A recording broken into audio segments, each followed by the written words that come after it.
I just close my eyes again, climbed aboard the Dreamweaver train. Driver, take away my worries of today, leave tomorrow behind. Ooh, Dreamweaver, I believe you can get me through the night.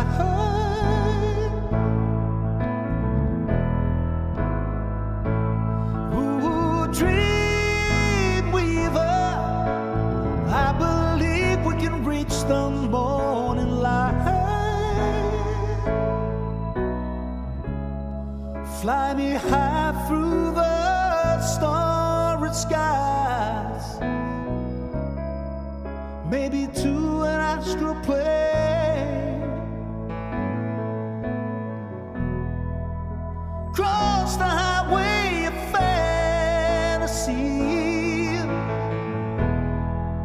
help me to forget today's pain. Ooh, Dreamweaver, I believe you can get me through the night.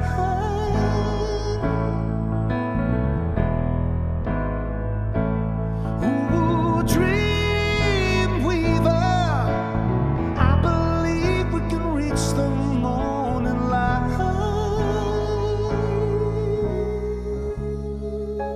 Dreamweaver,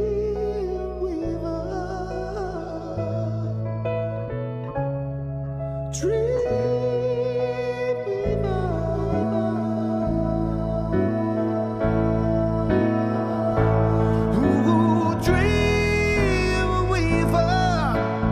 I believe you can get me through the night.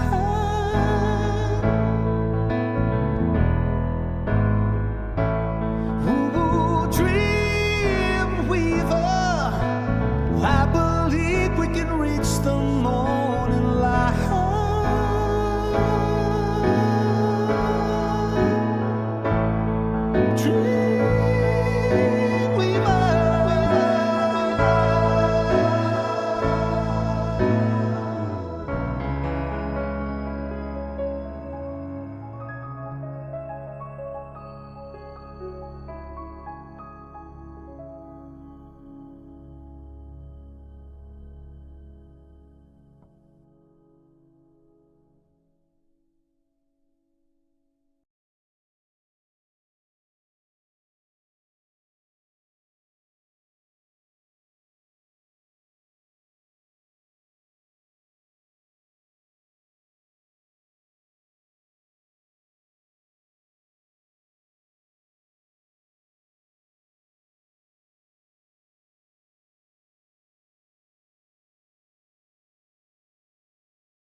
Okay, the audio is hot, the intro is off, and we'll get a quick voice check. 1, 2, 3, 4, 5. Ken?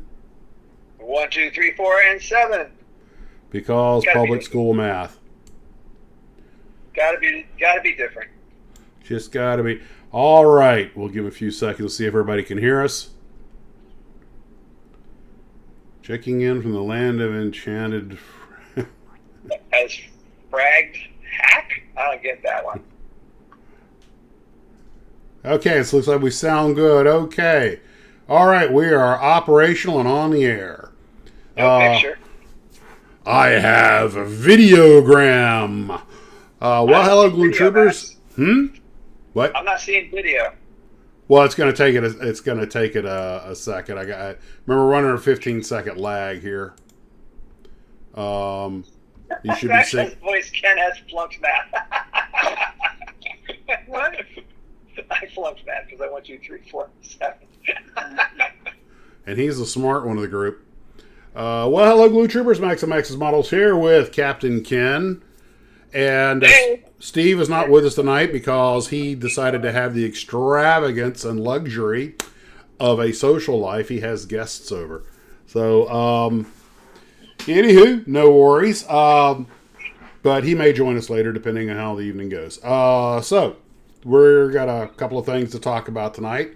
But I wanted to start off with I've done a couple of videos on the 727 by Atlantis and the decals and whether it's a 100 or a 200. And I got an interesting comment sent to me today by, let's see, where's that? Back. Before you do that. Yeah? They're all commenting on your shirt. Okay. What about my shirt? You're wearing the Hydra shirt, apparently. Yes. Hail Hydra. Building models is like fighting the Hydra. Build one from the stash and 2 more take its place. This is a gift from a glue trooper. I don't hail Hydra, I fear it. The 727, which we have talked about ad nauseum of late, and there is more to the story, as there often is. Apparently, okay, let me put that picture back. Let me just... What is an X-scale Lockheed Electra? X-scale? Never heard of X-scale. 10 scale? 10 scale? I don't know. Anybody tried the X scale? That may be a company. So, the 727 saga continues. Apparently, this model was made originally by Aurora, as we talked about, and it went to Monogram. They put it out, I think, at TWA markings, and Monogram Necomesia, the Mexican company, put it out in another color. It might have been Aeromexico, but or Mexicana. But anyway, ended up with Atlantis. I got an email, and I'm just going to read it to you. I got an email today from someone called Starfleet Grad. Not an email. It was I told him to email me so we could get more information. But he's it was a comment on the YouTube video about it. He says, and I quote, "The Dash 200 designation was mandated by Boeing for licensing. They would not approve the decal artwork until this was added. Boeing provided the information as well. So it was their way or no way. Such is life. How do I know? I am their decal artist." So I would say that's pretty much from the source. Sounds like an authority. Now, my guesswork is that I don't know why they didn't just put it in the 100 markings. Boeing had their reasons, and without getting into the whole Boeing thing with what's going on there, you'd think they'd have bigger fish to fry, but there you go. And I have no idea why they, did what they did. I mean, this is the correct marking, the Boeing 727-200 white top with the brown stripe and the brown arrowhead. That is all correct to the 200 prototype. Those were the house colors. And I went out and looked at pictures of it. The 100, I believe, was yellow on top with the brown stripe. And there were a lot of sub-variants of the 727, like all airliners. Some of them can be the engine option or the seating arrangement. I remember trying to research the difference between the DC-9 31 and 32. And they were basically almost identical airplanes. Like the 31 had the little wig-wag back and forth wagging nav lights and a few other. It was options packages, basically. And I learned the 727 The Air Force got a 727-25. And I'm like, what the heck is a 727-25? And it's the only one they got. Well, apparently it had to do with the internal configuration. It was a VIP transport.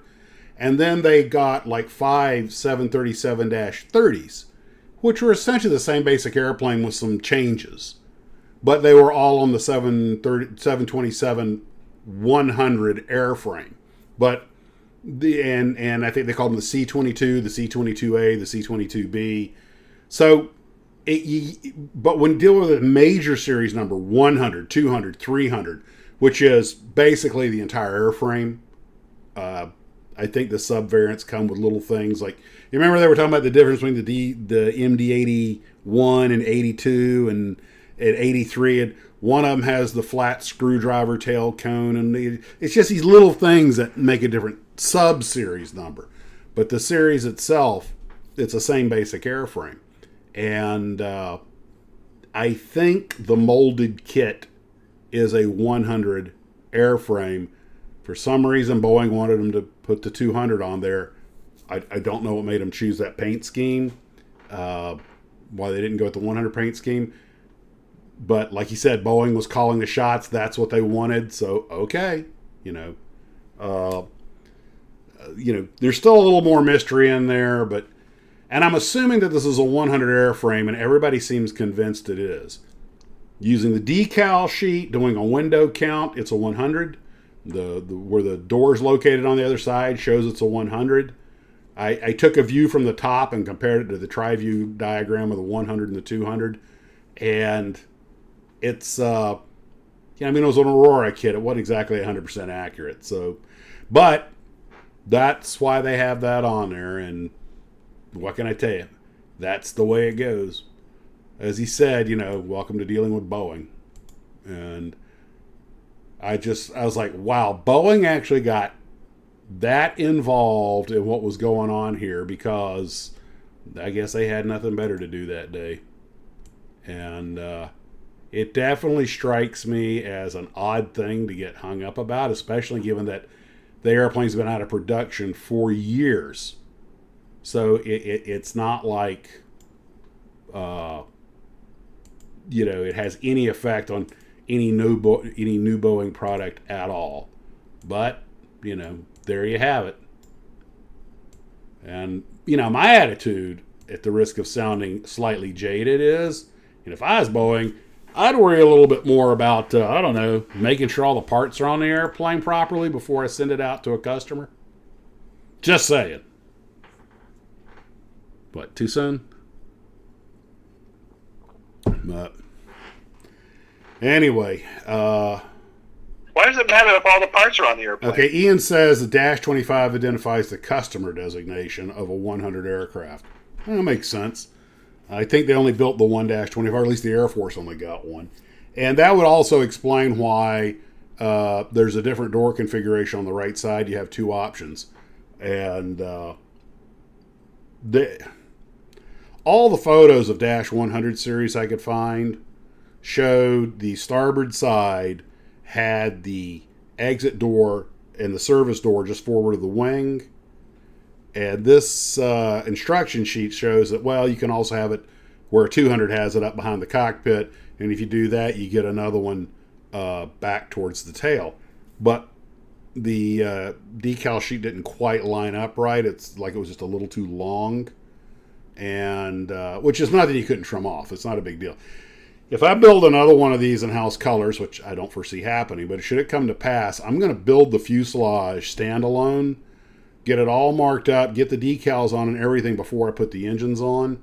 That would have made life a little bit simpler. In fact, I think with airliners, it's actually usually easier to build the engines and everything and wings all separately and get them all done. So all you have to do is glue them on when you're done. Yeah, I've done that a few times and it's worked out better. This one, because there was such a simple kit, I just went and glued it all together. It's a simple kit. I'm going to put a simple paint job on it. So I didn't really worry about that. Of course, once I got into the project, I was kicking myself for doing that.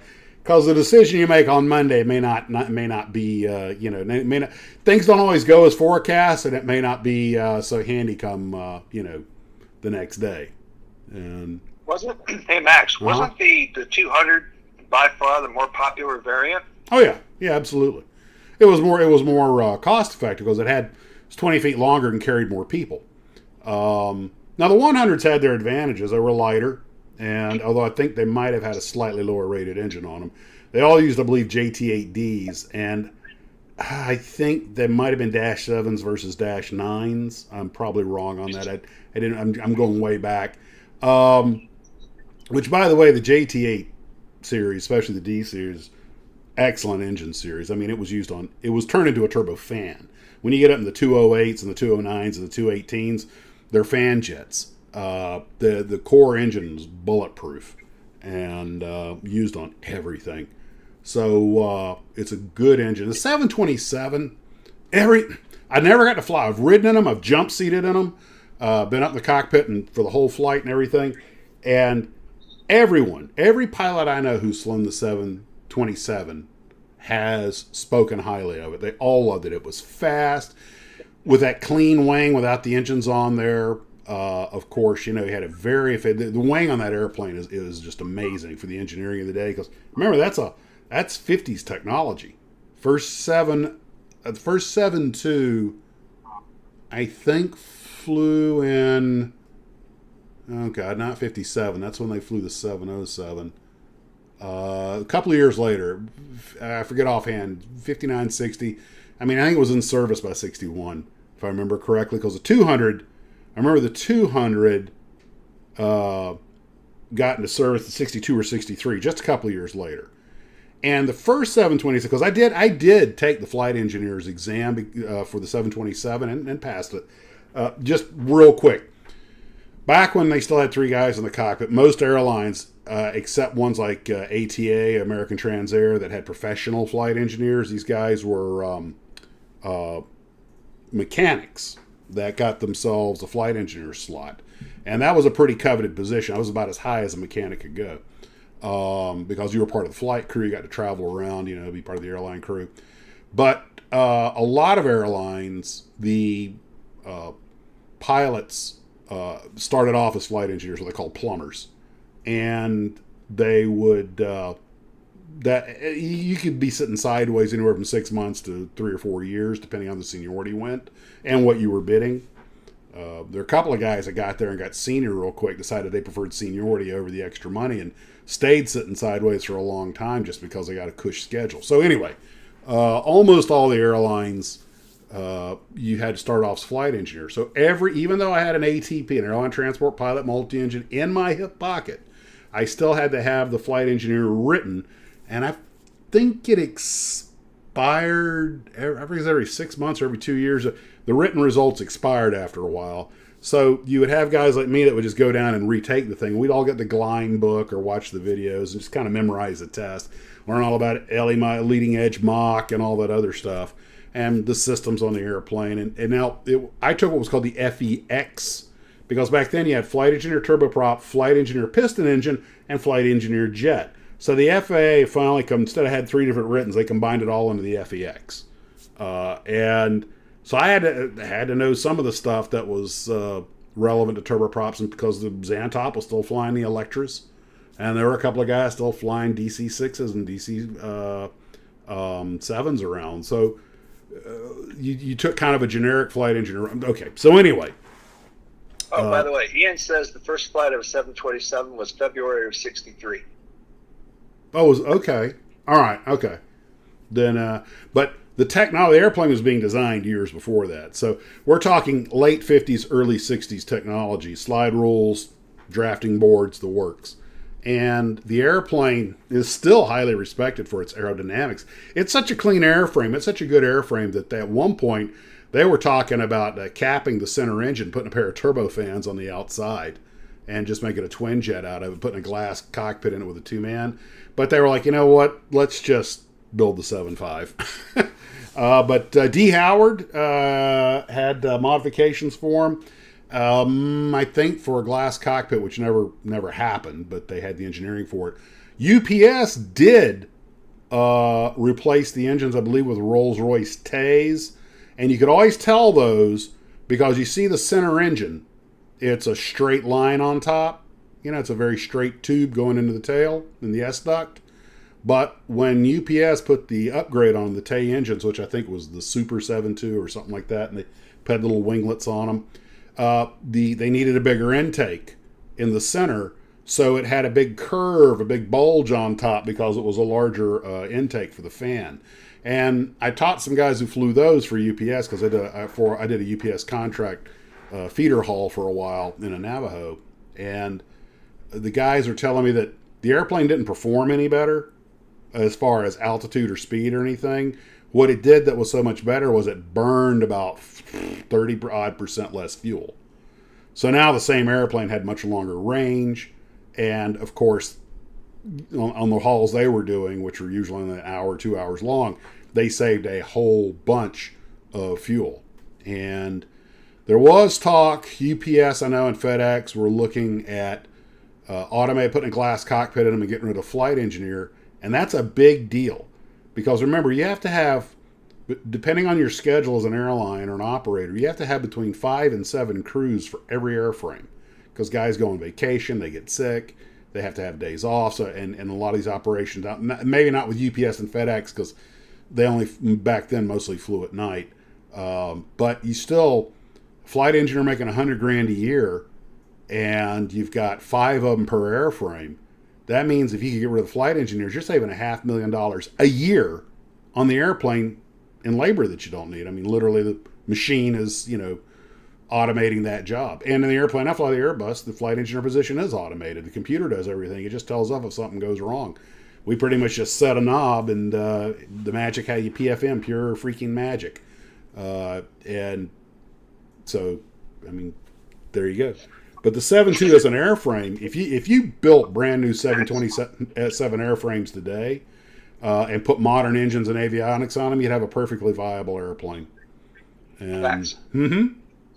Wendell said that we've put a glass cockpit in a VIP 727 at Associated Air Center. Okay. I knew it had been engineered. I didn't know if it ever actually been... Communication terminated. Ken? Hey, Ken just cut out. Ken, you have been terminated. Here he is. Hey! I pushed the wrong button.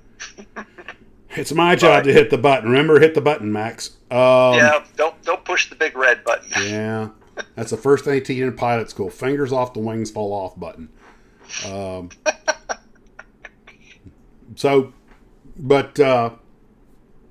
what they, a lot of people don't realize the early 737-100s had a flight engineer. And it took a lot of politicking with the FAA. They were like, look, we don't need a flight engineer on a 2-engine jet. Things have changed. And most of the early ones, they got rid of the flight engineer station. A few of them still had it, but all the 200s and 300s are all 2-man cockpits. The 727 could easily be a 2-man cockpit. 747-400, friggin' Airbus A380 is a 2-man cockpit. Lance said, they got Kenny. They got Kenny. They killed Kenny. But the 727, every guy, now apparently the airplane is a real pilot's machine, but having said that, it, like any airplane, it's got its gotchas. And one of the, in fact, I think he was a former 7.2 instructor, was telling me that some guys just couldn't get the hang of the airplane. The way it flew, it took some technique. Apparently, a lot of them said that when you're just about to touch the runway, they'll ease off the back pressure, so the tail will come up just a little bit just to soften the touchdown. Some guys would screw that up and porpoise down the runway, but it was a real pilot's machine, and they lost a bunch of them the first couple of years they came out because the airplane, it's not only got a super effective wing, it's also got super effective spoilers, and it can get up a really high rate of descent coming down.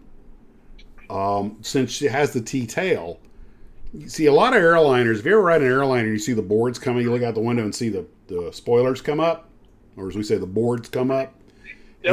and you feel a shimmy and start to like a light vibration. What it's doing, like in an Airbus or 737 or an Embraer 190, it's disturbing the airflow over the tail. So it's nothing unsafe, but it is uncomfortable.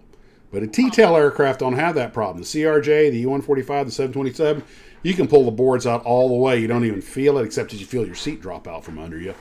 And the CRJ is another one that'll come down like a homesick manhole cover. Well, I've never heard that phrase before. Oh, yeah. So, the A100, yeah. So, apparently, you got to remember, a lot of the guys, these jets came out in the 60s. There are a lot of guys transitioning to them that had come off of DC-7s or Electra straight wing prop jobs. And their brains weren't really working at, Mach 0.80. And they would get these incredible rates of descent coming down. And you just can't recover like you can in a straight wing airplane. And they would get sink rates going that they couldn't recover from. Like, I'm going to close the board at 4,000 feet. Well, guess what, dude? If you're coming down at 7,000 feet a minute, you're a meteor. Yeah, you close the board, but that wing can only start generating left and abate that rate of descent so quickly. And there are a couple of guys who planted them. In fact, I'm not sure, but I think that National Airlines 72 that went to Escambia Bay, and that might have just been a black hole approach. But you got to watch 72. It will get a sink rate on you. And for like military guys who've flown T-38s, which will give you the sink rate from hell, they were alert to that kind of stuff. But you cannot get behind the power curve. One thing about those older jets is they did not have or do not have the surplus thrust and quick response that a lot of the guys were used to in other types of aircraft. 172 captain was telling me, if you bring it back to flight idle, which a lot of guys really don't like to do, if you push thrust up, it could be as long as 9 seconds before you actually get power delivery. And that's a spool up time. And if you got behind the power curve, you push the throttle forward and you got to wait 9 seconds for something to happen, that may be 9 seconds you don't have. Now, if you flew the airplane the way you were supposed to, there wasn't a downhill restriction you couldn't make. The airplane didn't necessarily go that high, but man, it was fast and clean and flew good and rode the turbulence pretty well. They did need a fair amount of runway though, but every jet back when they came out did. But the 100s, I know some of them. I think it was the R model that had the big engines, and they could also get a nose wheel brake. And I want to say, and I'm probably wrong on this, Eastern Airlines used to put 72s into Key West, and I think that's a 4,800 or 5,800 foot runway. It's not real. I actually used to be based there, and I felt brave going under a 1900 in a turboprop. But I've put the E190 in there. I saw CRJ 200s in there, and we stick the Airbus in there. No problems. But the 7.2, I was like, how does the 7.2 get out of Key West? Well, first off, it was weight restricted both ways, in and out. I think they did a Miami round trip. So it's a short flight. They didn't carry much fuel. And Key West, I still don't think it has an ILS. It's a non-precision approach. And of course, when I put the E190 in there was all kinds of crappy weather. And like, great, I picked the one day of the month that Florida has garbage weather to get in here. But anyway, the TF30 definitely has issues there, early generation turbofan. So the Eastern one, I believe, had a nose wheel brake. And that made a pretty good amount of difference, because having 3 landing gears with brakes instead of 2, the nose wheel's smaller, but still, that's a substantial amount of braking force. I heard they had one, I can't verify this, I heard they had one that the pilot got a little bit of sink rate going, because Key West was so short, and I think the captain, it's Sarah Airport special authorization, which means you have to basically be okay to fly in there. You can't be a green captain. You have to study your little charts and everything, acknowledge that, yes, I've read all the Sarah data on this. So one of the guys, I understand, got a little low on the approach and came up short of the runway and managed to put the main trucks into a retention pond, but he got it back up and got it on the runway. But that was, he's trying to do a short field landing in a big airplane, and you only got to be wrong once. Fortunately, I don't think there was any damage, but that's the kind of thing that people, gets a guy a reputation. But you have to remember that for the time that airplane was designed, I would say it was the most aerodynamically sophisticated civilian aircraft until the Concorde. And that's why it had such a long service life. I still see those things being flown down in Latin America. Air Sucre and Law, Latin America Wings, and a couple others, I think. I think it was a Law 7.2 I saw. That might have been an old 7.3. But there's one at the Fort Lauderdale airport that UPS donated to a flight school down there. That's BCAD, the one that says BCAD on the side, BCAD? Yeah. Broward County Aviation Development. That is an old 7.2. I think it was a FedEx 7.2.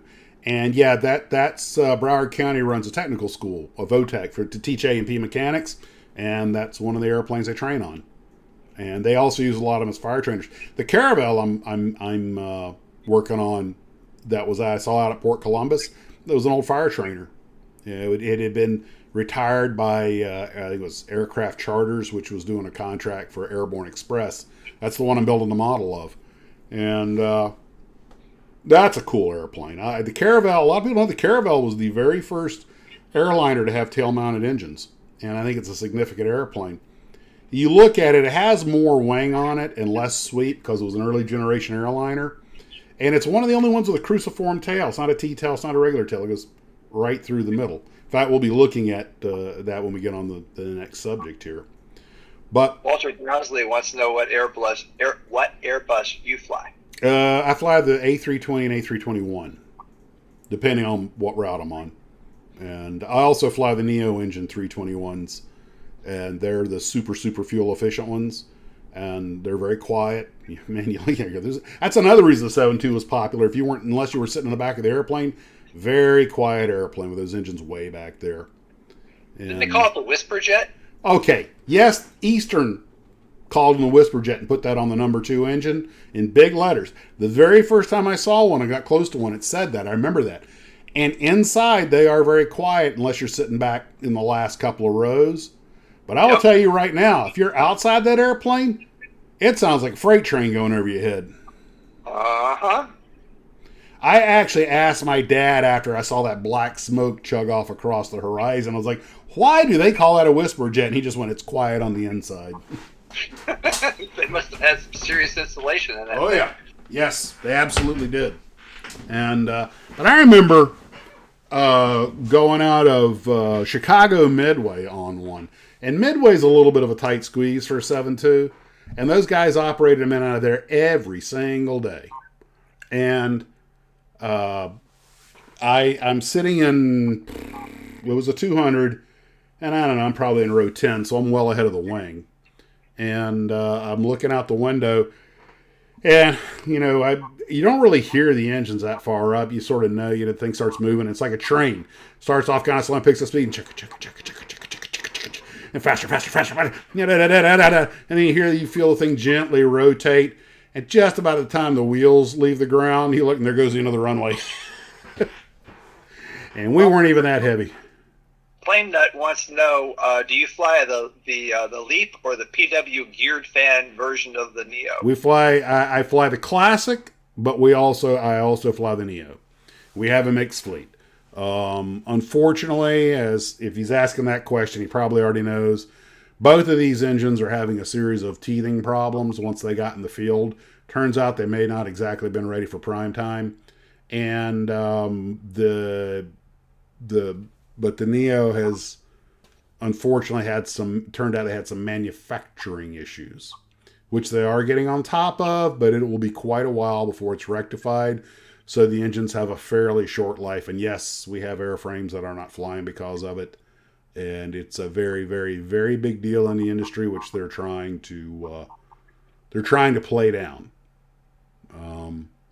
Which of course anybody tries to play down any piece of equipment that does not perform the way it was expected. But I will say this for them: the ones we have that are running are very quiet and very, very efficient. So both companies had some manufacturing issues, and they are addressing it. They have isolated the problem. They have rectified the problem. But unfortunately, even engines on the production line have the problem. So their first order of business is to fix what's on the production line. But following that, they got to start getting parts out. It's not a small deal.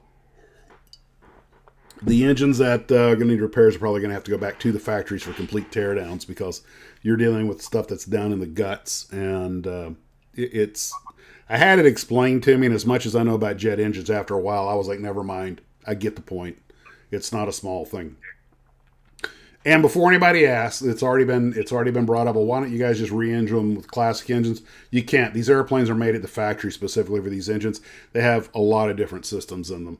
Even though they're both 321s, the ones that have the classic engines and the ones that have the Neos or the Leaps have a lot of internal differences that were made to accommodate the engine. So you could send the aircraft back to Airbus and have it re-engined, but the cost and time is definitely prohibitive.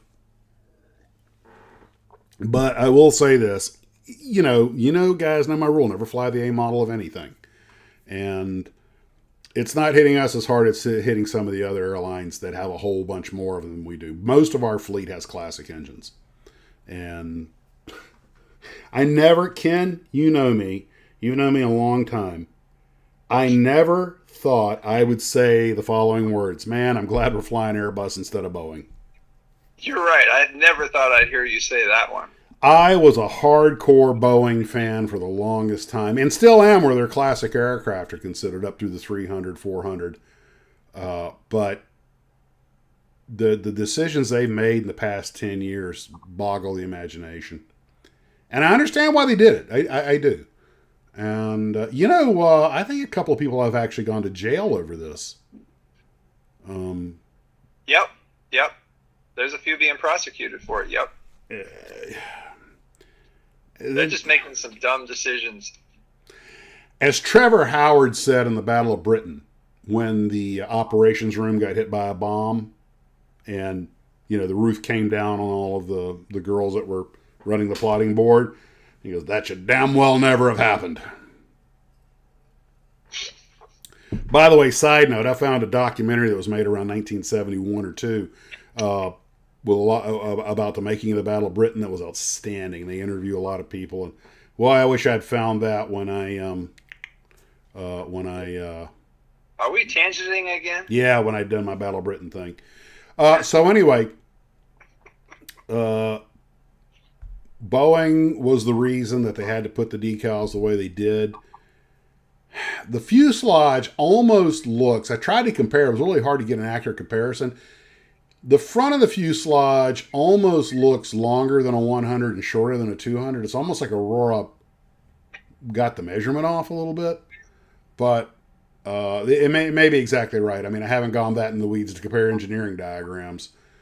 But anyway, if it is a 200 fuselage, I probably at some point I'm going to, because of my neurotic nature, at some point I'm probably going to look at the actual specs and do the measurements and figure out if this thing's 100 length or 200 length. But the door on the starboard side that's molded into it is definitely the door off of 100. I know the window count was wrong, but the window's a decal. They could put a decal on the thing that has 44 windows instead of 36. So, I'm yeah, but they would be too close, wouldn't they? Maybe, certainly possible. And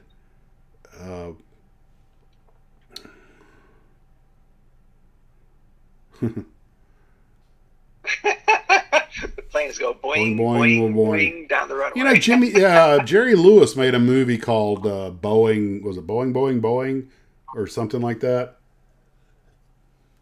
I think where he was dating a bunch of flight attendants or something. I forget, but I think it was spelled like Boeing aircraft, like Boeing, Boeing, Boeing, or something like that.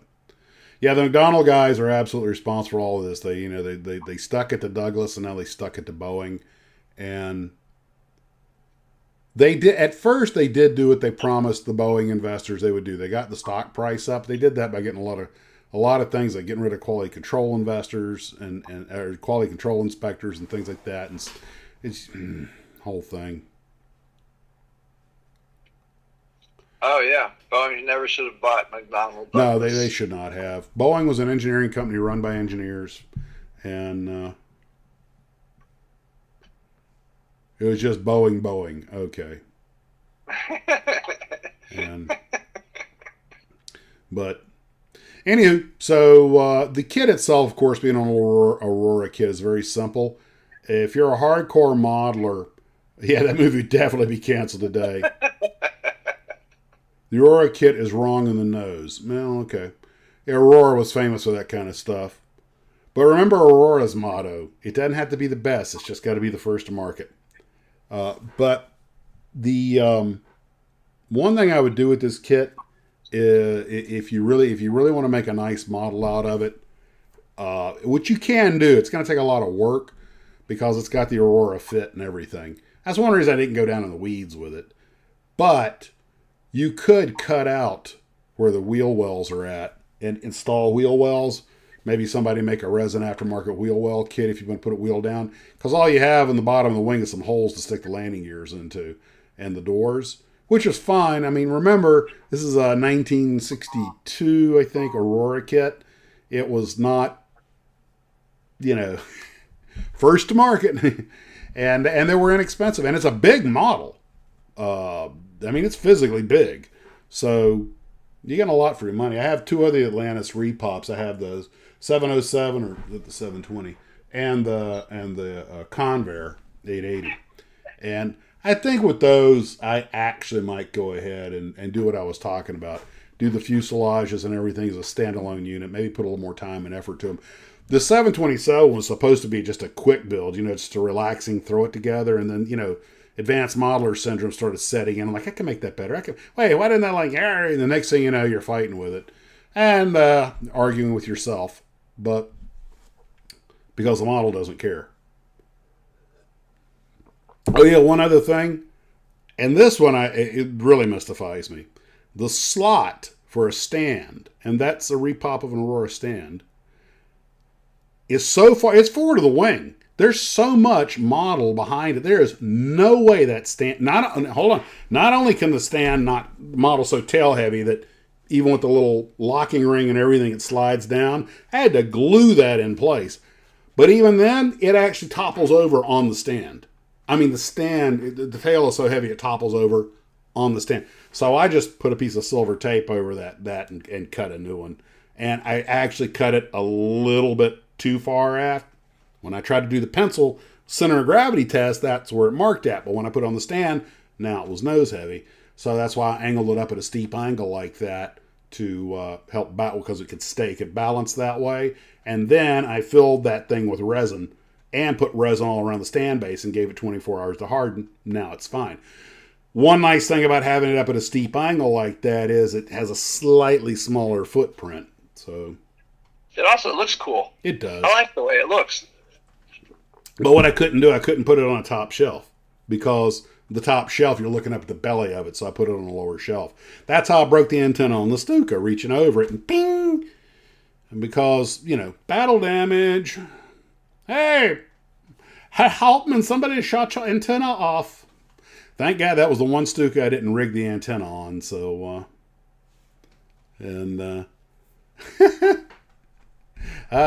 okay, raise your hand if you break a model every time you try to readjust your shelf. Which, actually, like you're taking off for LaGuardia, doing the Whitestone climb. Now that brings us up to the next little subject. Along these lines, it actually fits nicely. I'm working on that Caravelle, and I was talking with Ken about this earlier. The problem that we have is that what I have here is a failure to elevate. I put the model, it got two identical things to get the dihedral in the wing, and I glued the wings in. I'd already painted the fuselage. And when I put the wings in, I'm like, okay, fuselage is flat on the table. I put the same things at the same point in the wings. Dihedral's the same. I can let it harden. And then I come back and start looking. I go, something's not right. So get down on my knees so I can look right at the table at table level. The fuselage was actually not sitting flat. Okay? And every time I try, okay, I'll just rotate it flat, it would go back over. Because the way the flanges of the wings, which are inside the fuselage, were overlapping. I'm like, you have got to be kidding me. So it's like the elevator's crooked too. Oh, don't get me started on that one, Ken. that's a one-piece slide in unit. I haven't had a even chance to. I found that out after I got the wings on straight, and I was like, one of these things is not like the other. So that brought up an interesting subject that I thought we would chat about for a while. I'm guessing that every one of us has a model car that sits on 3 wheels or something along those lines, because one of the problems I have had in the past with model cars, model planes, is getting everything in alignment. And one reason it's nice to have Ken here is he builds RCs, and if there's one thing an RC airplane will not tolerate, it's anything being out of alignment. As soon as you try to fly that thing, you're going to find out. It has to be symmetrical. So Ken, especially if the gear's crooked. Yeah. It was straight when I built it. It was straight when I built it. It's after a few pranged landings that Ask Max how he knows about that. Yeah. Well, think it could do a heck of a. It would have made a good NASCAR racer because it could do a left turn on the ground. So Ken, getting everything lined up, no matter how much you try, it's amazing how hard it can be to do something that simple. And I found model cars are no exception to this. You got everything glued right in place. Everything's clamped down. It hardens just the way it's supposed to. And old models warp in storage. That could be it. Yeah, test fitting on cars. But then once you get everything on, you still have one wheel higher than the other. It's sitting on 3 wheels. Like, the Mustang was like that before the big crush. And I'm like, what happened? And it could be a warped frame or something. But Bill Campbell wants to know.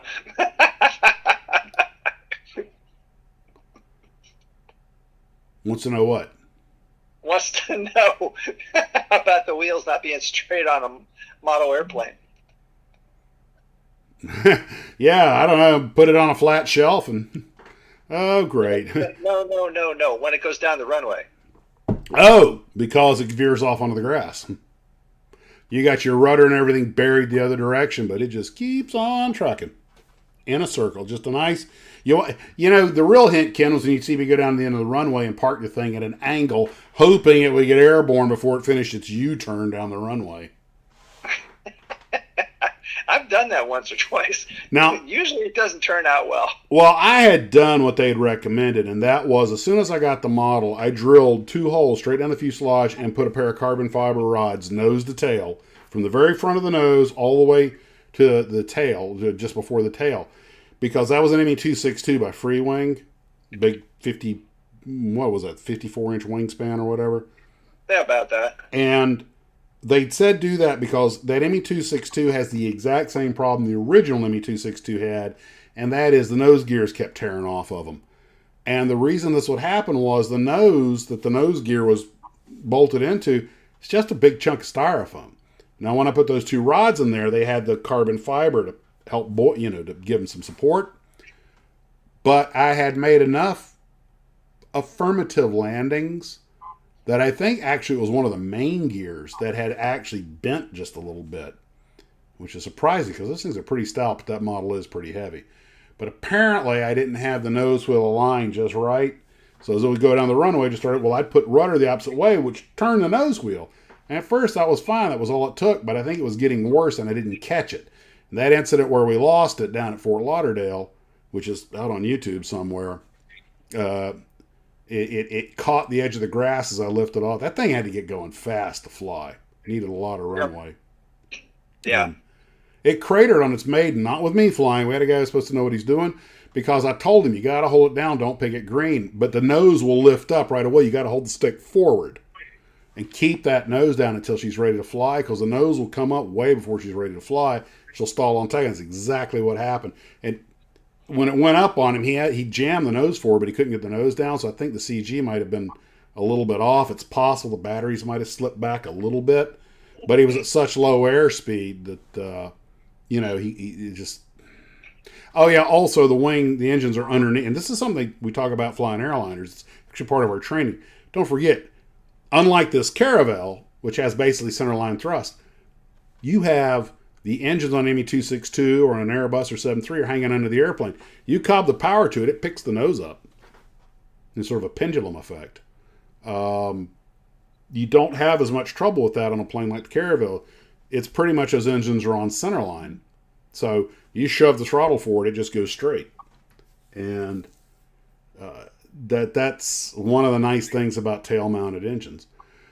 But I found the way to get once I got the wings on straight, I found a way to get the landing gear straight. I kept trying to adjust them, and I was like, you know what? The glue is tacky enough they won't fall out. I just hung it and let gravity straighten them out for me. I mean, I gave you a little assistance there, but once I did that, they dried perfectly in position. And gravity can be your friend. Hopefully they don't fall out. Well, one thing that's weird. Well, one thing that's weird about the Caravelle landing gear, and I went and checked online, the Caravelle landing gear actually angles forward when the airplane is in normal gear down configuration. I'm sure they had a reason for that. Probably has something to do with the way they retract, but they actually angle forward. That's the way it's supposed to look. And I'm like, okay. It might be a CG thing, because if they're too far back, then it's hard to rotate. It could be. I mean, the engineers the airplane had a pretty good reputation. Apparently, it was a nice plane to fly. So, but by letting once I had the wings on level and hardened, by letting gravity do it, at least I got the gear straight. And every one of us has had that model that, you go through all that trouble, you set it down, and the one wheel's higher than the other, the car, plane, anything. Heck, I've had it happen on a tank. I set it down and part of the track is sticking. I'm like, you got to be kidding me. How on earth did and it could be, maybe I put the tracks on too soon. The vinyl tracks on too soon and the glue wasn't hardened or something. It might have bent one of the wheels up a little bit. But you're like, great. So, you just stick it on a diorama and shove a rock under it. Some mistakes you fix, others you hide. Yeah, I guess that's one way of doing it. But anywho, so that's creative. I wouldn't have thought of that. Oh, trust me, Ken, I'm the master at hiding mistakes. I better not elucidate on that any. Oh, and Nathan just came up with an interesting fun fact. What's that? Okay. Oh, okay. I guess I'll read it. Okay. Here's a fun fact for everyone: the nose of the Caravelle were leftover noses of the defunct de Havilland comet after the comet fiasco. That is correct. It just went off. What happened was when they were designing the Caravelle, they were looking for ways. Obviously, this is supposed to be a low-cost jet. And at some point, somebody got the bright idea to, hey, instead of going through all the expense of designing a cockpit, let's just make a licensed copy of the one off of the Comet. And that's exactly what they did. So the entire nose section, except it has 2 engines instead of 4, but the cockpit, the nose section, is basically airframe-wise off the Comet. And it has the over-the-legs yoke. Instead of coming up between your feet, it comes inside. It goes up the walls and hangs over your legs like a C-47. And so that was a piece of the Comet that lived on. And by the way, you can't really tell because the way I have it sitting, I have the aft air stair down being held in place of my Tamiya weathering kit for the photo. But this model is basically longer than the box, but you can see just forward of the door where the cockpit section glues on, getting that seam to disappear is the hardest part of this kit. And you can still sort of see the seam, so I didn't do a 100% job on it. And you've got to put a little tail cone on the back also. Which, by the way, if you want to get really hardcore about it, I think that's supposed to be a white tail cone nav light, even though they have it just as a solid piece. But that is correct. It does have the Comet's cockpit, cross-section and everything. And the Caravelle, well, I mean, see what looks like a lot of the Comet in it in a lot of ways. They also had those big rounded triangular windows, which were apparently very popular. They had really good viewing out of them. And airplane was very popular. It was the first, I think it was the first foreign jet airliner to be bought in the United States. I want to say it was United had about 10 of them. And they use them for some, they basically use them the way we use a regional jet. Robert says you make it look like a production splice. There you go. Yeah, that's what it is. That's exactly what it is. Gosh, I wonder when you guys would notice that. What's the Comet 4 or IV? The Comet 4 was the last Comet, and it was the biggest one. One thing the British learned about the Comet, the early ones, if you see footage of the early ones, are pretty short. They didn't carry very many people, which is not surprising because it was a brand new technology. But the airplane got longer because it had to compete with the 707. And the British, aviation owes a great deal to the British, especially to Havilland, but they really took it on the chin for being the original innovator where jet airliners are concerned. Hey, you know how you can tell the pioneer? He's the guy with the arrows in his back. Okay. Yeah, that's about the size of it. But the airplane, once they got their airplanes fixed, they realized even though they had other issues they had to deal with, they had to use heavier aluminum, round windows, round door, all the stuff we all probably already know about. But they also learned they'd made it too small. Because the 707 was so efficient because it could carry so many people that even BOAC, British Overseas Airways Corporation, really wanted to buy this. They wanted Boeings. In fact, there was a joke in the UK that BOAC stood for Boeing Only Airplane Company. So the Comet 4 was the last version. It had the slipper tanks on it. You see it with the external fuel tank sticking off the wings and everything. Bigger engines, longer, carried more people. The salvation of the Comet came from the military because they were turned into the Nimrod, which was a sub hunter. Yeah, somebody just said that. Yeah, and the Nimrod. Actually, it didn't retire that long ago. It did very long stalwart service. And the late model Comets were good airplanes. The Comet had a couple of design flaws that no one was going to know about until airliners started getting out there and flying. Okay, we know, no square windows, no square doors, round windows, round doors, thicker aluminum. Because pressurized aircraft were still pretty new. Even the pressurized aircraft we'd use in the war, they really didn't have that much daily use. They went out, flew missions, came back, and got serviced, but they weren't up, down, up, down, up, down like an airliner is. And the other thing is that the engines, as you look at the Comet, the engines are all in the wing root. Well, that means if you have a fire or an engine comes apart on you, explodes, it's doing it right next to the other engine and right next to the fuselage. Now, aerodynamically, this is a beautiful design because it's so clean. The Comet is a very clean airplane. But Boeing's attitude was, no, we're going to hang them out on pods. And that way, we're going to put each on its own pod, and that way, if one of them lets go, if it catches fire, that's fine. Even today in airliners, because all airliners pretty much have the engines hanging off on pods or hanging off the wings. And even today, when we have if they give us engine fires in the simulator and stuff, we're taking off, we're going to pause rate gear, boom, mash the rudder V1 cut, ding, ding, ding, ding, ding, and cancel that freaking bell, and you bury the rudder and start running the trim, pitching up and everything. But the last thing you're worried about is putting the fire out. Let it burn. It's out there hanging off the wing. It's, heck, it may even still be producing some thrust. But whatever's happening, I'm not worried about the wing coming off or the fuselage catching fire. Be honest with you, I'm way more scared of a cargo bin fire because that's in the fuselage of the airplane. And a lot of planes have been brought down by that. But so the Comet had the putting the engines in the wing roots is very aerodynamically clean, makes maintenance more difficult because getting up in there is a problem. And of course, like I say, if there's a fire, it's right up against everything.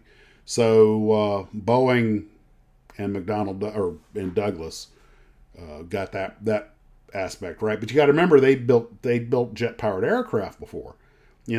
People think, well, the B-47. Boeing had learned to hang the engines out on pods from day one. And what was that? What was that British airplane? The 2-engine one had the engines. Canberra. What about that one?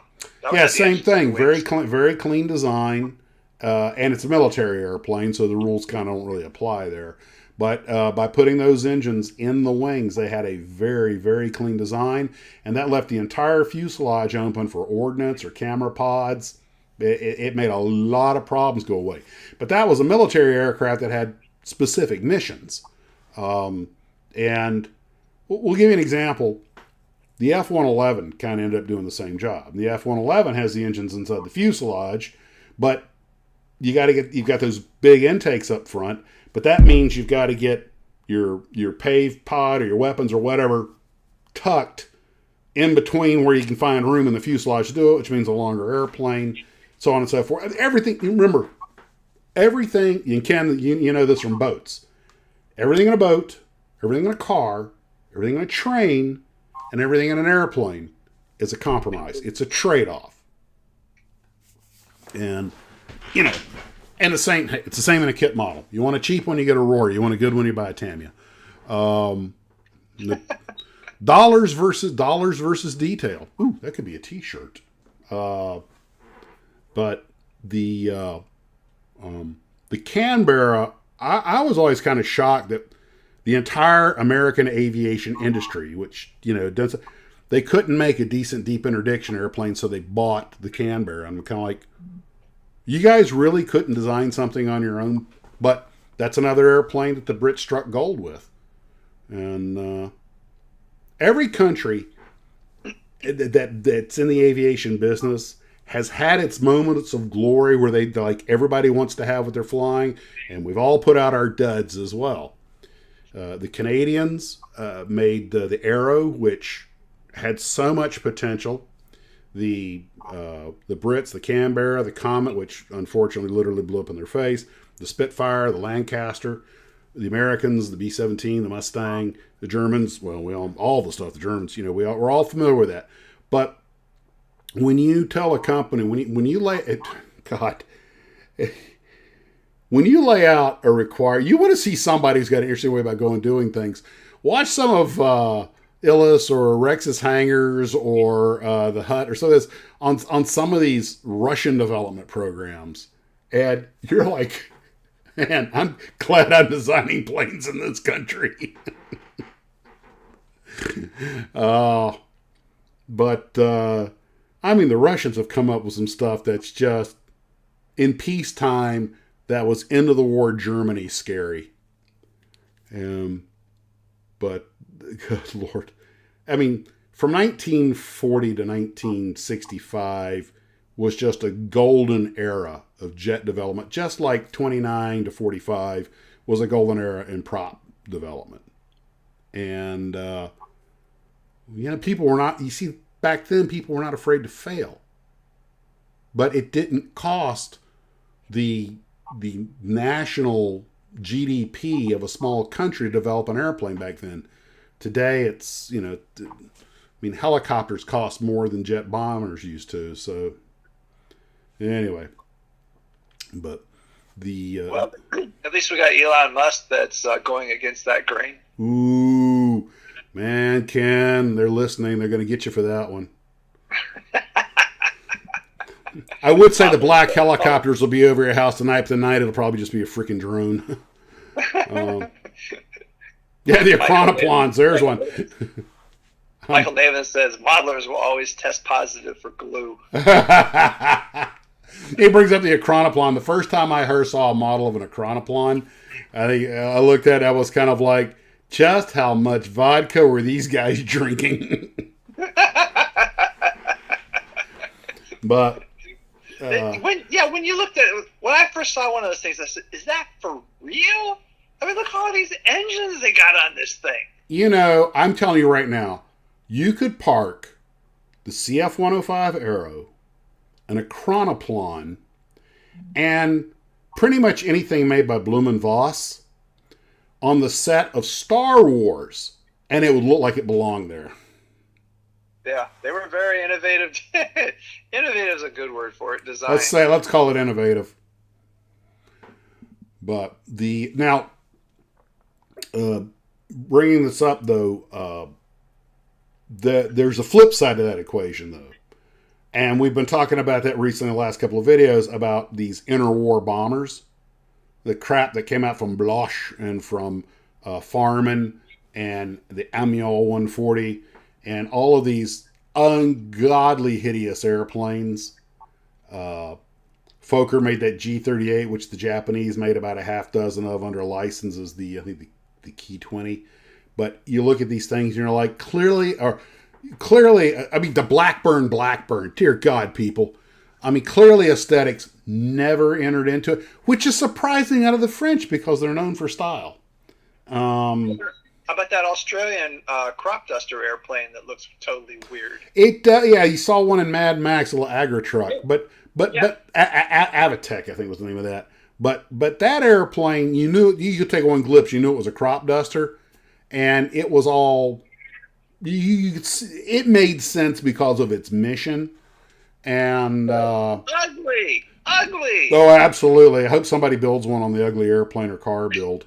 I was just thinking that somebody could build that for your ugly thing. That it definitely qualifies as ugly, but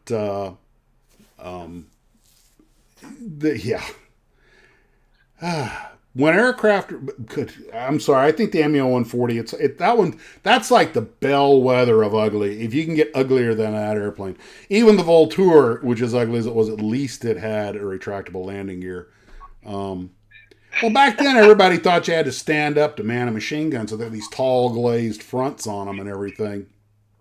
And,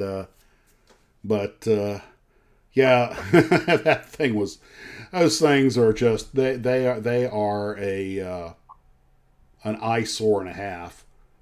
But you got to remember, you're talking about a time when most fighters were still biplanes that couldn't go over 140, 180 miles an hour. So they actually stood some kind of a chance. But still hard to beat a Ferry Gannett. Oh, yeah. Yeah, turboprop, contra-rotating blades. But was it ugly? Oh, yeah, very. Oh, hideous. 2-part folding wing, so it folded like it folded in and the tips folded down, which is actually kind of cool, but it was not pretty.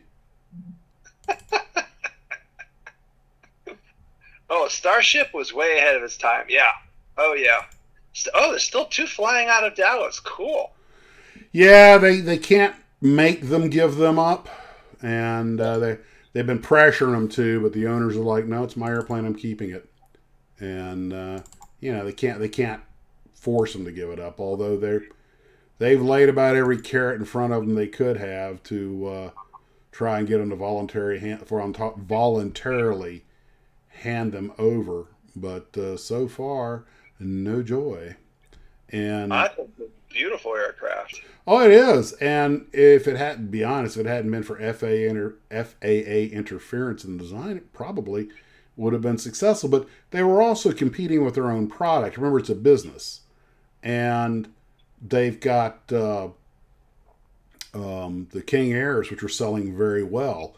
And that is basically a direct competitor for their own product. And that's not really a great way to go.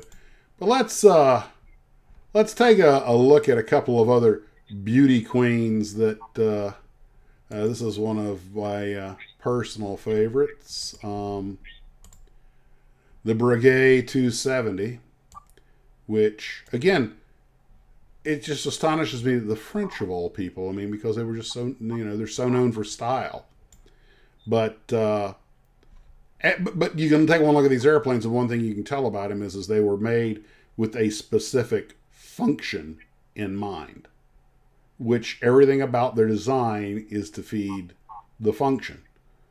But it kind of looks like an ugly stick. I think that is, by definition, the ugly stick. You know what plane I'm talking about, right? Which one? It was a radio control airplane. It looks very similar to that. They call it the ugly stick. Oh, okay. It's basically a wing and a tail on a big, long, square piece of pine. Like a wind-up, like one of those rubber band wind-up airplanes with RC stuff on it. Pretty close, yeah. They're easy to build, and not bad to fly, but boy, they didn't look great. But really, did they run out of wood? What's the matter, Morty? You couldn't even buy her a whole dress? or maybe it was a little bit too tail heavy. Well, some things just look wrong, like this Lure 46, which you'll see here in just a second. This airplane, if they put the engine where it's supposed to be, it really wouldn't look all that bad. In fact, from certain angles, it's not all that hideous. But when you see it directly from the side, you're asking yourself, I'm sorry, did some bolts slip out of place or something? This is not what an airplane... I mean, that just... No. Just no. I keep one hand in a handkerchief so I can wipe its nose. Well, they say everything elicits an emotional response. I'm like, oh yeah, it makes me want to get a 5-gallon gas can, some rags, and a flare gun. It's just wrong on so many levels. Well, there's that old saying that if it doesn't look right, it probably isn't. Yeah, if it looks right, it flies right, but that definitely don't. And I mean, there's so many to choose from, and the Saab. They were definitely the believer that you could fashion the cowl to actually provide lift or thrust. Yeah, okay, we'll go with that. Then they had this thing called the Saab AB-80, which was a bomber attempt. And first off, the wings look way too short, but I don't have enough fingers and toes to count all the ways that this airplane is just wrong on so many levels. It's like it wants to be a modern airplane, but it isn't. It's got like the French front, a British tail, a short German Dornier 17 wing, and the spats off a Stuka. I mean, pick a country, make up your mind. And, talk about a view to a kill. Well, here's the thing. These guys apparently were sober and conscious when they designed this thing. You sure about that? No, not in the slightest. But I'm sure it was designed, that everything in that design, I'm sure, served a purpose. But you know what? They might have had like several different engineers. Okay, you do the tail, I'll do the wing, I'll do the engine, you do the front. Well, that Breguet looks more like that. That was their problem. But, hey, look, where it comes to this crap, the Germans were no slouches. They, of course, it's going to come from Bloom and Voss. But when it comes to just making ugly airplanes, Blumenvoss had it to a bloody science. I really think their attitude was the uglier it looks, the better it flies. But their HA-137, which ironically was supposed to be a dive bomber, so this would have been a direct competitor to the Stuka.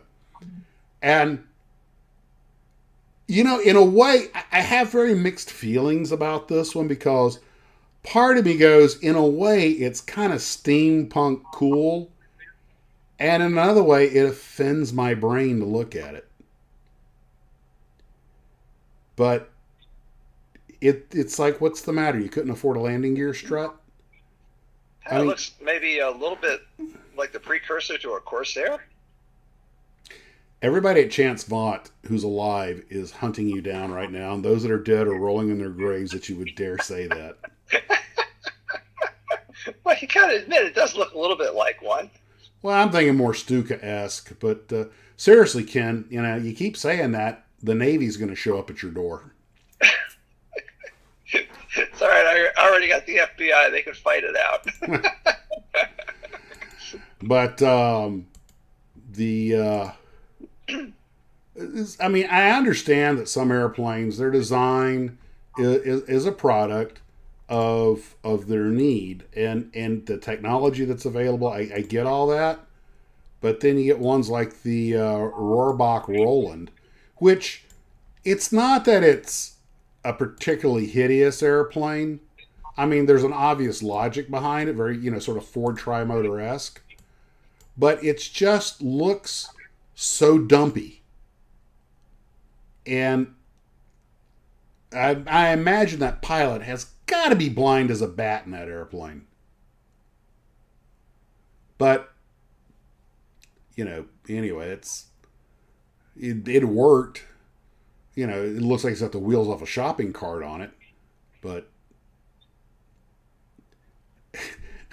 I mean, okay, I'm still soaking this in before I can even say anything about it. Yeah, it's like, one guy made the comment, it said, he goes, some German engineer handed his kid a piece of paper and said, Hans, draw me an airplane. You know, so his 3-year-old drew what he thought an airplane should look like, and there you have it. Oh, hey, also, put a third engine in the front. Actually, that makes sense. That's the one thing about the airplane that makes sense. It's just that it's mounted so high, and I think that might, you know, you see, the tri-motor has a certain elegance to it. This thing it looks like they did a regular inline instead of inverted, so that the engine would be out of the way. Maybe, but I think the thing that really does it is those oversized, you know, big wheel tires that they put on it. I mean, somewhere there's some kid looking out the front of his big wheel wondering where the wheel went. And Max, the Navy will wait until Ken gets on his boat. Yeah.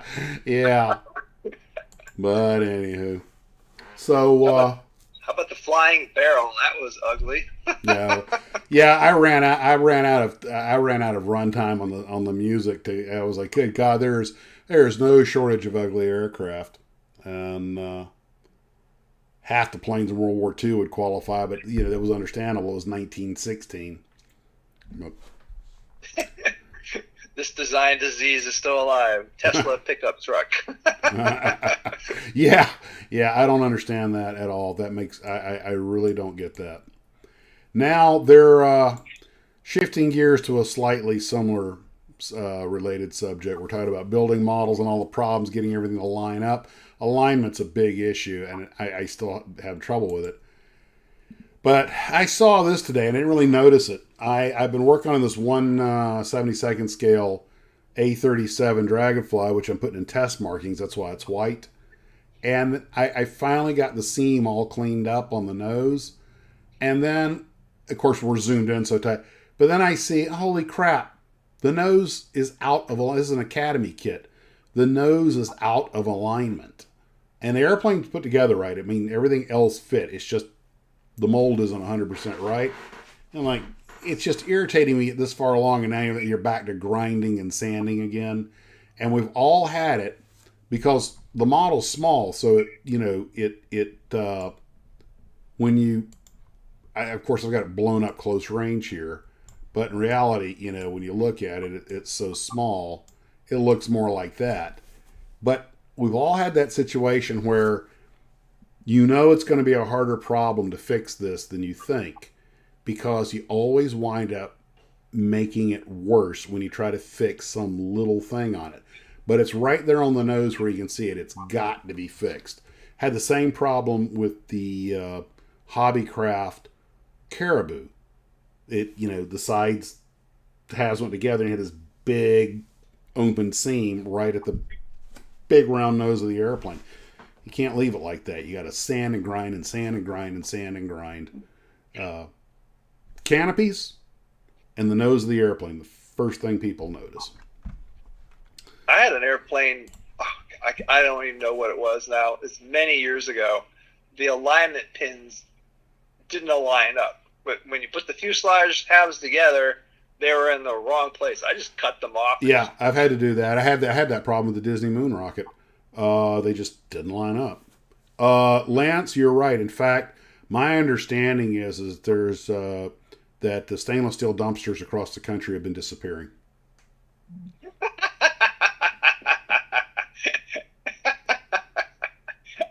I didn't know they made stainless steel dumpsters. It's a joke, Ken. But I understand that they have these for the Tesla truck. They have the skin. Into an automated car wash, you avoid the warranty. If you take it through an automated car wash. Yeah. Yeah, wonderful. I understand though that they have the skins for them now, so you can change the color. Yeah, people are wrapping them in vinyl. Wraps, that's it. The wraps, yes. And but. I read an article about that the cars are made out of stainless steel, but stainless steel is not 100% rust-free. No, it's stainless, not stain-proof. Exactly. Oh, by the way, great news. They finished all the work around the Tarbus today. They got the old stand down. They got that tetanus trap of a shed removed. So I can now actually walk out to the Tarbus, and we're probably going to pave this area here in the not too distant future. But now that it's no longer has the cover over it, I'm going to have to get a proper air conditioner for it. That little unit, which was not made for something that big, was able to do the job because it was covered. It didn't get any direct sunlight. I'm going to have to buy a proper unit for it. But it's getting cool down here now, so I'll wait till the middle of winter to buy the air conditioner when they're giving them away. But now you guys, there's your first proper view of the Tarbus. So now you can actually see what it looks like. Buying a Tesla voids your man warranty. We'll take your man card for that. Oh, and you RC guys out there. B. Pagan says monocoat for cars. Y'all know that. That's exactly. Yeah, I think I actually had that thought at one point. Now, there's one little thing you will notice at the base of this photograph, the little cardboard box. Okay, there is a rotted stump that is directly between the entrance to the backyard, the side yard, and the door. So I put that around it so I'd quit tripping on it. I need to get myself an axe and go medieval on that stump, but. I just hadn't gotten around to it. I don't have an axe because my wife won't let me have any sharp instruments larger than an X-Acto knife. And I look at that thing and, I could go Dexter on you with an X-Acto knife. But Sluggo says you need French doors. That was an option. And this makes perfectly sense. William says, are you finally going to buy some decent steps? Yes, that's all part of. We got to get it paved first. We're going to have proper steps made by a professional. Maybe even put a handrail on the left side. Proper air conditioner. Get that whole area back there paved, and that'll. Yeah, we're not done with the Tarbus. We have many plans for it, and. That door is enormous. We got the wide door. We paid extra for the wide door, so we can, because I knew I'd be moving stuff in and out. And you only got to build one Felix toe to realize that model airplanes can get out of size proportion real quick. Like you're going through door size. You're like, I can't get my model airplane to the door. No, we actually paid extra to have the extra wide door put on it. And, Garfield says it's the step up from Tent City. But we thought about having a professional garage built over it, like a carport built over it, so it'd still be protected. Doesn't make a whole lot of sense. That was going to cost half as much as the Tarbis did. So I was like, yeah, it's $6,000. That's getting a little. I just got used to it being covered and kind of figured that became my normal. But it's actually an outdoor building. This is the way it's supposed to be in its natural environment. Exactly. But now I can actually walk all the way around it now, and I'm guessing less snakes. And what? Less snakes. I bumped into a lot of snakes because the back of it had that trellis, and behind that was all this bushy area, so snakes were back there, which is great because they eat the bugs and everything, and the rats and stuff. But Dale says Tarbis 2 needs a shed roof over it, like an archaeological site or a truck stop. So, side note, my neighbor, and this is all out on YouTube, so this is any big secret or anything. But my neighbor, who actually lives behind the Tarbis, his house is right behind the wall behind the Tarbis. Wonderful fellow, retired Colonel John Cummings, United States Marine Corps, and he's the one that he and his pilot Bear. They called him Little John, and his pilot's call sign was Bear. They are the only all-Marine F-4 Phantom crew in the Vietnam War to get a MiG kill. Maybe two of them. Now, John, he had me over at his house recently. I'm going to do a video about this. He had me over his... He's one of the guys? He's one of the guys that got a MiG kill? Yeah, he was the Rio. Wow, that's cool. Yeah, that was a Silver Star mission. And, I know Bear got a Silver Star, and I know John has a Silver Star. I'm assuming he got it for the same mission. He's also one of the only Rios to become a squadron commander, which is rare. And, wow. He's a sweet old man. He's got to be in his mid-80s now. And I stumbled onto a picture of him in Vietnam online with Bear. And looking every bit the striking young Marine captain. And then I just happened to find somebody on YouTube had gotten the audio recordings of his dogfight and put it up on YouTube with just a transcript. Now, unfortunately, John's having some memory issues, but he was telling me about it. And I asked him, I said, there are people saying that you actually got that second MiG. And he's like, no, I don't think so. We hit it, but he turned and flew away, and we were right over his airfield, so all he had to do was go down and land. But then I listened to the audio, and even though he's much older now, he could still, with the accent, with his old southern accent, you could still tell it was him.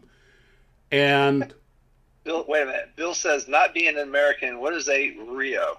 Radar intercept officer, what Goose was to Maverick in Top Gun, the backseater, the guy that runs the radar. And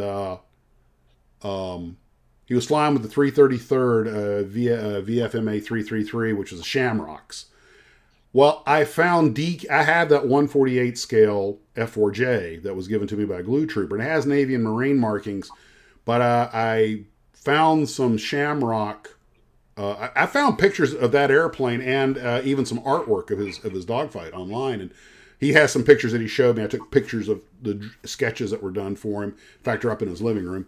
And the man's got 2 ejections under his belt. The thing is, you talk to him, and he said, oh, yeah, we did this, we did that. And he goes, and then he says, yeah, so, then we went out this way. He goes, and he's walking away. He goes, yeah, that's before we got hit by the missile and had to eject. I'm like, whoa, what?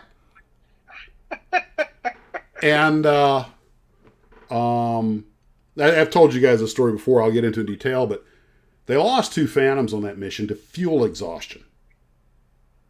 John, in the transcript, occasionally he's reading off the fuel and they're asking number 2. And you're going to love their call signs, Red 1 and Red 2. Red 5, checking in. So apparently they had hit the tanker, but Red 2 their wingman, did not get a chance to completely top off like he was supposed to. He only got a partial load. And they got a call. They were flying MiG cap for some A7s. And sure enough, MiG-21s entered the area, and they had to go fight the bad guys on partial fuel.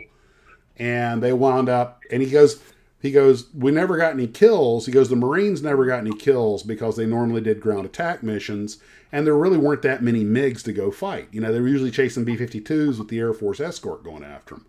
And the Navy got a few, but he goes, we normally didn't encounter them, but this today we did. And you listen to the audio of them, and half of it's garbled because this is, 1971 or 72, recording. But I'm glad it had the transcript. I wouldn't have had a clue what was going on. But every once in a while, go, fuel 2.7. I'm like, wait a minute. You're in a Phantom in a dogfight with 2,700 pounds of fuel. You have any idea how fast a Phantom will go through that? And the fuel starts getting really critical while they're in the dogfight. And I'm like, man, when you are running out of gas and surrounded by MiGs over bad guy land all at the same time, then you're in combat. And that's not what I was expecting you to say. So they got down to 1.7, and they finally they hit the second MiG, and it flew off. And the reason they hit the second MiG is it was going after their wingman. It was going after Red 2. And they couldn't just cut and run, which is what they wanted to do because they were so tight on fuel. But, Marines don't leave their people on. So they went and engaged it, fired, and it was their last 2 missiles also.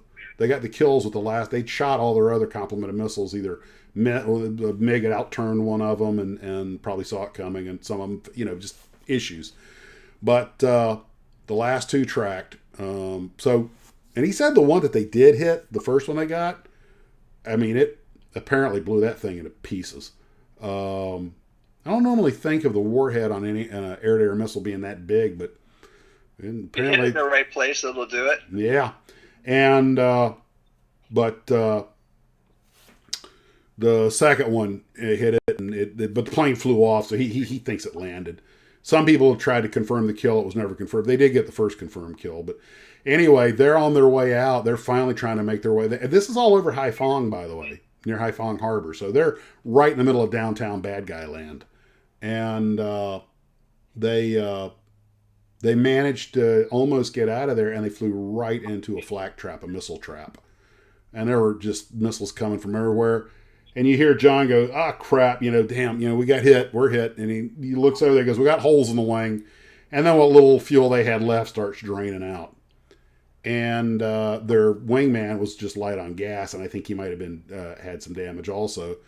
Luckily, they both got out of the water before they all had to eject, but the wingman I think flamed out and was able to do a clean ejection. But with the damage they had on the airplane, theirs actually went into a spin, so they had to eject out of a spin. And that's outside the envelope. Yeah, but they got out. Well, they're up around 19,000. They had some falling down room. But but still, when you're spinning, you're outside the envelope. There's no guarantees after that. Well, the point being that they got out, and since they were in the water, the helicopter was able to get them. The helicopter almost ran out of fuel because they were so close to bad guy land. The captain of the cruiser was like steaming full tilt to close the carrier, the cruiser one that the helicopter was off of was steaming full tilt towards shore to close the distance for the helicopter to get back. And that thing landed with him and his backseater, him and Bear. I mean, he was the backseater. He had like 6 minutes of gas left on it, but oh, jeez, right out of Bridges at Toko Ri here. But anyway, but he talks about this. He just tells you about it like he's, we did this, we did that. Like, he's ordering lunch. But this is, and he's like, oh, I came a lot closer to getting killed stateside in my other ejection, like your other ejection. Like, good God, it's a miracle I'm having this conversation with this fella. But yeah, the odds of ejecting successfully and uninjured out of a military aircraft in envelope are not the best. Well, the second ejection, they were in the traffic pattern and collided with another airplane, and he said that one, he barely got out of that one. But because they were so low and they were upside down. But Can I tell the story about the database I worked on? yeah, go ahead and tell them real quick, and we'll. Okay. Many years ago, back when I was living in D.C., I got a contract to rewrite a software system from one computer to another. And the software was a program, a database that tracked military ejections and whether they were successful, what the results were, whether in or out of envelope. And I think it's interesting because we had to test the software to make sure it worked. And one of the things we did was I checked to see, okay, which aircraft was the most dangerous? Who died the most ejecting from a specific airplane? Turned out it was the A6. Really? And I went to the guy who was in charge of the department, who was a very interesting person. And I asked him about that, and he said, yeah, well, sometimes, there might only be one ejection a year from a particular aircraft. And, if that happens to be fatal, that kind of skews the results. But one of the things I found really interesting was there was 5 different possible outcomes from ejection from an aircraft. There was ejected fine, no injury.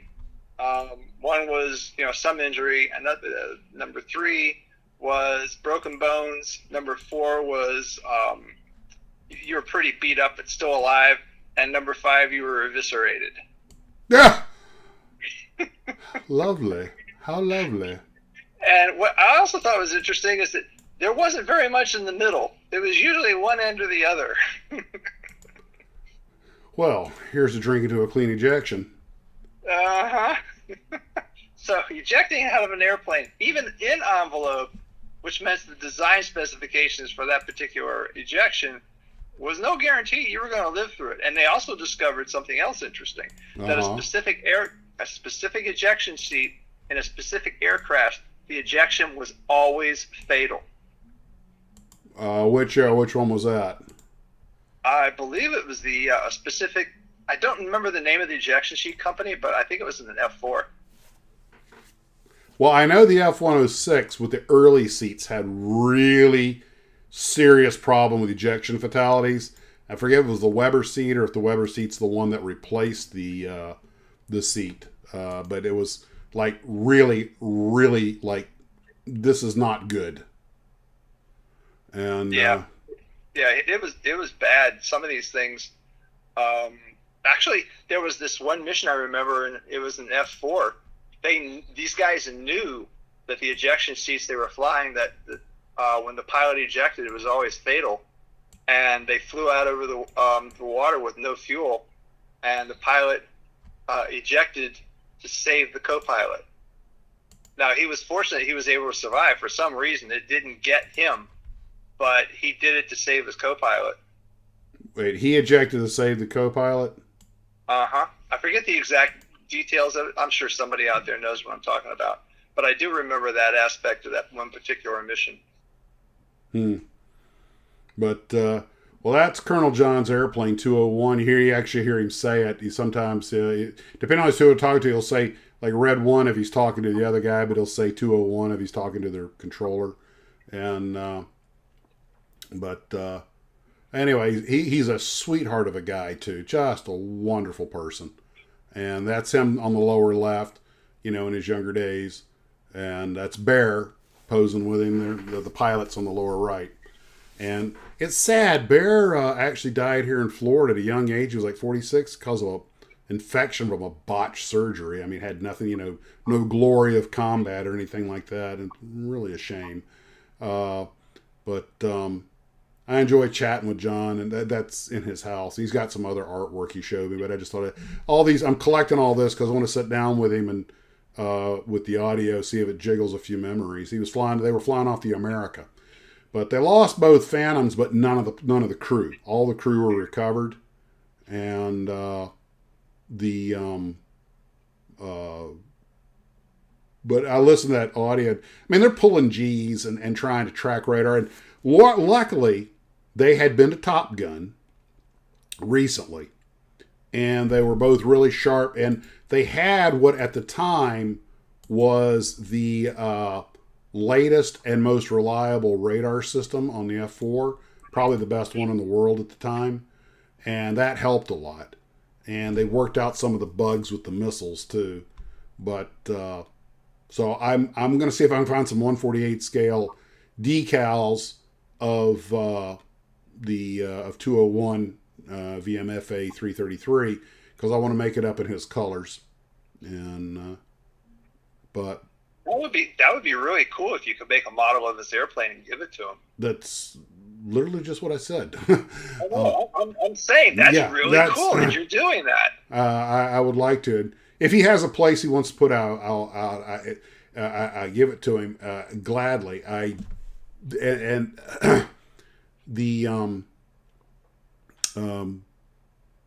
It's just, I'm like, you know, meet your neighbors. You never know what some, you know, and it's pretty well documented too. That made it easier to do some research on it. So that's and I'll tell you something John does that it just is one of the reasons, you know, you cannot help but love it. This is before I knew anything about him. He our trash goes out on Monday. Every Tuesday morning I go out to get my trash can and wheel it back in. It's already up there because when he goes out and gets his, he gets mine and rolls it up there for me. That guy is such a sweetheart. He is a true gentleman. And he and his wife are just lovable. And so anyway, we'll yeah, you definitely got to do an interview with him. Oh yeah. And the stories he must have. Oh, I'll bet he's got some great ones. Yeah, sad part is he, you know, like I say, having a little trouble remembering things, and it's heartbreaking. But proud to have him as a neighbor. So let's see, 8:37. Well, did I have anything else for us to go over here? I think that was all I had planned. But you reading the comments because I'm way behind on them. I was digging up for photos. Yeah, I've been looking at them. Yeah, Mike, it is a priority, and in fact, the very next time I see him, I'm going to try and set up a schedule to sit down and chat with him. I don't think I want to record it. I mean, maybe audio, but I just want to, you know, take mental notes and put it together. But I want to tie it. What I want to do is play back the dogfight audio and see if he can flesh anything out. But somebody's ragging on JM who flew the F-111 because he got to fly in a capsule. Those guys could eject and not worry about hitting the slipstream. Yeah, the pod. Hey, those pods had their issues, but remember Mike Mullane that I interviewed, the astronaut? He had an ejection out of the F. He was a RIO on an F-111, or WISO. In the Air Force, they're Weapon Systems Operators, WISO. In the Navy, they're RIOs, Radar Intercept Officers. And they had that ejection when they were doing test flight in the F-111 out at Eglin. And there was a miscalculation. They wound up running out of fuel, and the CG was off, and the wings came out, the thing pitched over and went right for the runway, and they barely got out of that thing. And it was Mike that initiated the ejection. And but the system's had its share of successes, but I understand they had a few failures, at least early on. That was an interesting system, but they had to be willing to put up with the weight. The F-111 gave stalwart service to the Air Force, but the Navy was like, what are we supposed to, you know, a lot of that tech went into the F-14, but they were like, what are we supposed to do with this? What is it? Admiral Connolly said, sir, all the thrust in Christendom couldn't make a fighter out of that plane. That's one of my favorite lines. JM said the F-111 lets you eject in style. There you go. I actually watched on YouTube an interview with a guy who they did an ejection at night out over the desert somewhere, and he was talking to him. Biggest fear was rattlesnakes. It's... Nathan says, thank God no one ever had to eject from an SR-71. But you're they did. That at Mach 5 you're going to survive an ejection out of that aircraft? No, I believe there have been some ejections out of the SR-71. And yeah, they had to slow down first. Way down. In fact, you've probably all seen that footage of the D-21 drone lifting off and coming right back down because apparently it hit the boundary layer and just right back into the fuselage. And I think that one went down. And the B-58 Hustler, which had a little one-man pod, each guy had his own little, caterpillaring pod. And, of course, the XB-70 had the ejection out of that. One guy made it, one guy didn't. But the B-58 had a share of bad ejections. And I got to talk with a guy whose name I think was Phil Rowe. If I remember, he was third seat, the weapon systems operator in the B-58. Actually, DSO. I think he was a defensive systems operator. So he ran the Gatling gun in the tail, and he was the one that balanced all the fuel. And the Hustler had a lot of issues. I mean, early generation Delta, they had to move the fuel around for weight and balance. And if you got valves that didn't work, you could run into a serious weight and balance situation. They had problems with the nose cones icing up and the pitos. They had a lot of early jet problems with them. And I think they had a handful of bad ejections. But, yeah. JM's telling, he says he's got a funny ejection story. I'm going to try to make it short. 79th Tiger crew ejected near Tian Ridge in northern Scotland, splashed down in what they thought was a deep lake. And I guess he's going to make another. The Loch Ness Monster got him. My chat just went away, so you're going to have to look for it. Okay. I'm sure it's worth reading. Those guys got great stories. Never try to compare stories of military aviators. You can't touch them. And they go places and do things. You tried that once. Crew debated how to swim to land after the pilot discovered his LPUs didn't inflate. Oh, that can't. That is never good. What's an LPU? I'm going to assume it's a flotation unit. Like low pressure unit or something like that. Life protection unit. Life protection unit. The airbags.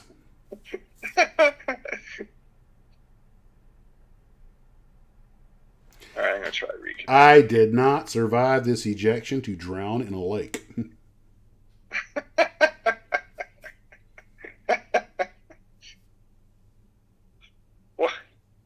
Well, there was that tragic story about that the fighter in the Korean War where the guy ran out of fuel. And the other guy the Risner Award, yeah. And they got him back out over the water, and he ejected there and landed in the water, but he got tangled up in his lines. And the rescue crews, there was two of them. They were fighting over who got to. One was a seaplane and one was a helicopter. Yeah, and by the time you got to do the last one. It's my turn. You never know how much of those stories is true or accurate, but sadly, that does sound like the kind of ridiculous thing that happens. I read it in a book about the whole story. Yeah, I've read that a couple times. Just remember, Ken, just because it's in a book does not mean it's 100% accurate. What? Really? While they were chatting, a local walked up to the capsule and knocked the canopy, scaring the shit out of him. It was only a couple of feet deep, but very wide. My first response would have been, "Oh God, it's Godzilla." Everyone survives the first natural ejection. Okay. Slip sliding away, baby. JM says it's called May West. Oh, okay. Life reserver unit. Ha, it was close. I did. Wait a minute. I said life protection unit.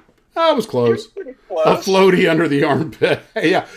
We actually had to use those things when I did my water jump skydiving because you need something small that you can't jump with a regular life jacket because there's your parachute on. And, they have lost paratroopers and skydivers that went in the water. Water is a much bigger threat than a lot of people realize. I bet you JM's got a bunch of other good stories. You ought to do an interview with him. I'm sure he does. That's actually not a bad idea.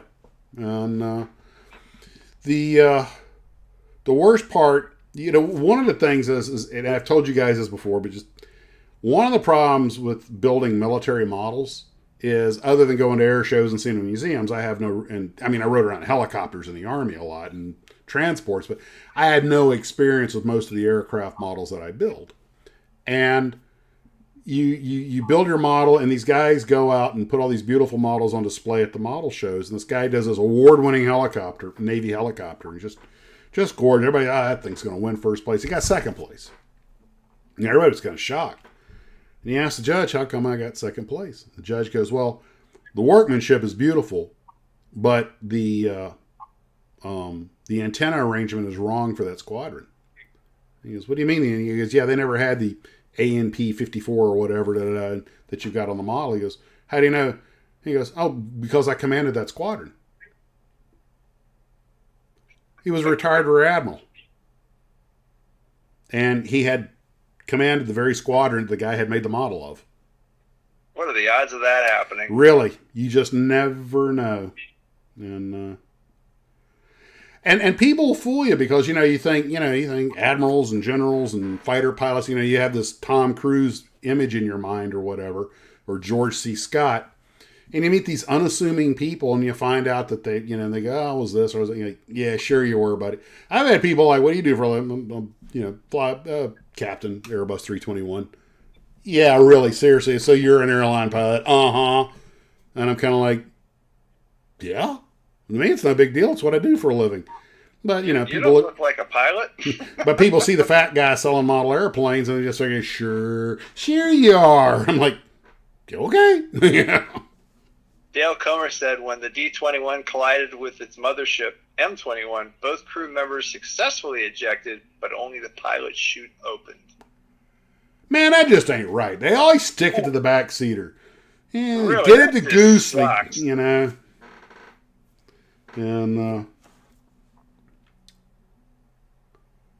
Yeah, there you go. Yeah, it's really bad when you survive the ejection and land in the water only to be eaten by a Charlie the Tuna. you remember Dick Van Dyke and Lieutenant Robin Crusoe, USN.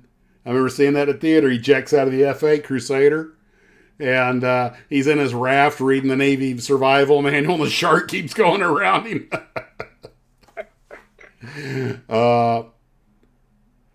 Clint Eastwood was a swim instructor. I thought he was a swim instructor in the Army. You do know that Clint Eastwood did go down in an airplane in the water. I think it was off Alameda, I think. I finally found the details on that. There was some debate. Some people, like Paul Harvey, said that the pilot drowned, and other people say no, everybody got out. But it might have been a Sky Raider that was being used as a hack. I think it was some kind of old single engine prop job, and he had to get back to his base because he was like off for the weekend on a pass, and the weather had gone down in Southern California, which, despite California's reputation for good weather, they do get raunchy weather sometimes. And the pilot had gone in and tried to shoot some approaches and couldn't get in. And he was kind of like, we're running out of gas.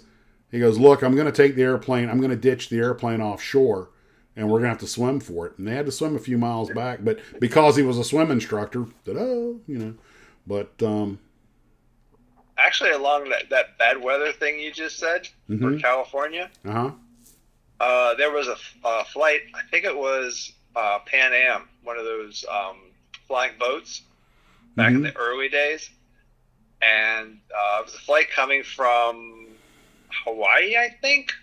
It was going into San Francisco, and they got a bit of a tailwind, and they didn't know it, and they were getting close, and standard procedure was to go down below the clouds and see how close you were to land.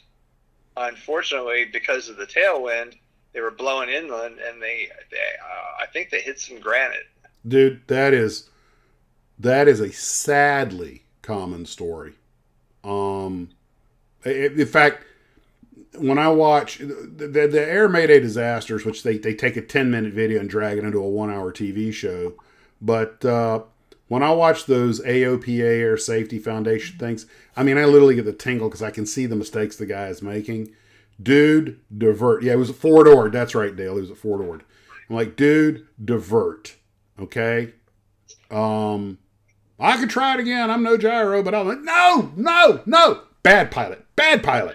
Alarm bells going off in your head. Oh, God, you just can't say Danger Will Robinson loud enough. By the way, just before we came on the air, Dan Monroe has a great video up on the props from 20,000 Leagues Under the Sea, which we talked about here. He actually used some of the same imagery we used, and about the Nautilus model and everything. And, oh, God, I can't believe they just trashed that stuff after a while, but oh well. Getting back, yeah, I don't... and I've been in that situation myself, down to your last 50 minutes of fuel and the weather's gone in.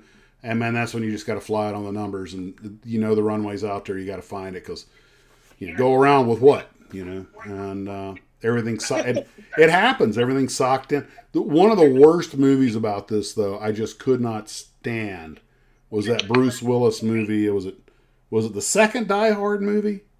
Where they're trying to get into Dulles and everything's socked in and all the airplanes are holding and the terrorists take over the airport. I'm like, dude, there are 30 airports in the Northeast that they can all divert to, and that's what they'd start doing.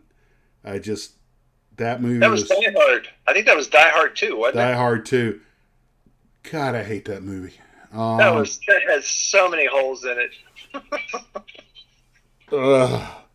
And you watch movies like The Plane That Couldn't Land and some of the others, and they're just kind of like, and I get it. People don't know anything about aviation. It's just popcorn. That's fine. I get it. That's one of the problems with watching a movie about a field you're familiar with, and you're just like Mark capsule, a spam in a can. But, and it's like people go, what's the worst aviation movie you ever saw? And you're sitting there going, God, there's so many to choose from.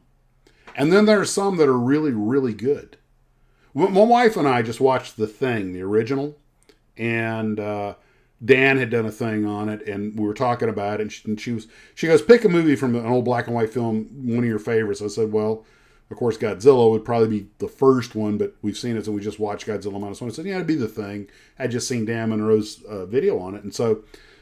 we watched the original Thing. Well, then she wanted to see the one with John Carpenter, which, by the way, one of the reasons The Thing is so good is because it's from a novella. And the novella, which was written around 1950, I think, got picked up and made to a movie with James Arness's The Thing. Although it was The Thing from Outer Space or The Thing from Another World. But apparently the name of the novella was, I think it was Who Goes There? And... apparently John Carpenter's remake of it was actually closer to the novella. And that movie, I think that movie holds up pretty well. My personal opinion, a lot of people think that of the two survivors, not Kurt Russell, but the other one was The Thing. And a lot of people think, no, neither one of them was. They really killed him. Like, doesn't matter. They're going to freeze to death in the next few hours. There's no help coming. So, yeah, it was one of those movies that I was like, whoo, that left you leaving the theater going, okay, it's just fiction. John Campbell, that's right, John Campbell, Who Goes There? And, but,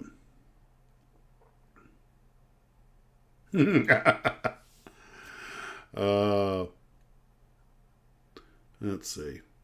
Well, guys, I guess we're coming up on 9 o'clock, and wonder what scary my movie... my wife and I have got to stop watching these old horror movies before we go to sleep. Because, yes, even at my age, they still haunt your dreams, which is kind of fun. You want to see one that's terrifying, The Boys. Oh, yeah, that stuff will stick in your head. Yeah, you'll have dreams about it. Well, season 5... Before I go to bed, I always find something funny. Yeah, we usually watch a comedy afterwards. Watch an episode of Young Sheldon, Mike and Molly, or whatever sitcom. My dad used to love Barney Miller. That was a quietly funny comedy for it just the subtlety of it. But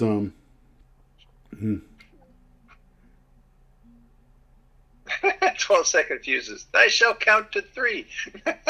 Yeah. Thou shalt not count to 2. A holy hand Do grenade. not count to 4 because 3 Oh, is the shit. number. Yeah, run away. The one line, everybody, other than John Cleese's thing is the French, and the one thing everybody remembers that movie, run away, run away. Sometimes that's the smart thing to do. Hey, it saved me more than once. You know, one of the nice things about being older, not caring what people think, and not wanting to be a hero, and not really caring, is that you look at a situation, nope, I'm out of here. That's what I liked about the original 1951, The Thing. The people acted like real people. They did everything I would have done. Get kerosene, get gasoline. Everybody's carrying a 45 and a carbine, you know, and they're not hesitating to shoot, you know. I mean, when that guy wakes up and the Thing's behind him, that had to be one of the fastest flap holster quick draws I ever saw.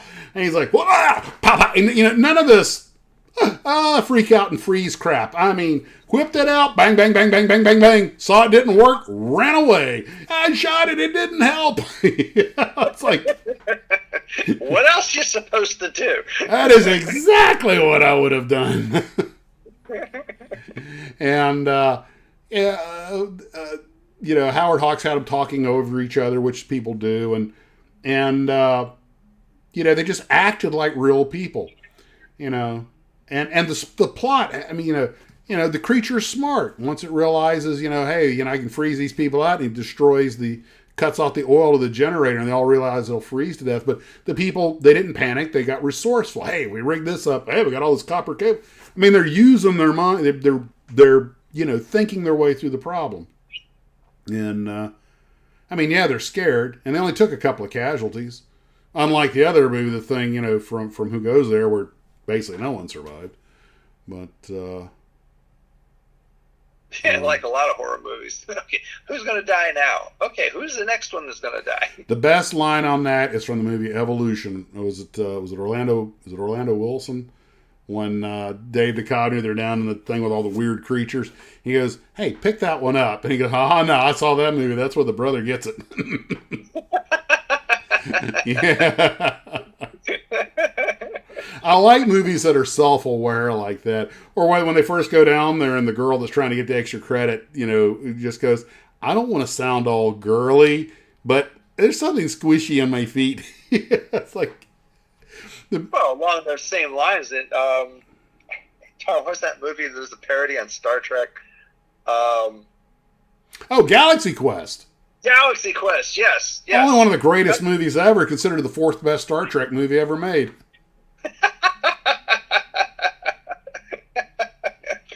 Yeah, that one was pretty good. With the guy in the red shirt, and they were down on the planet.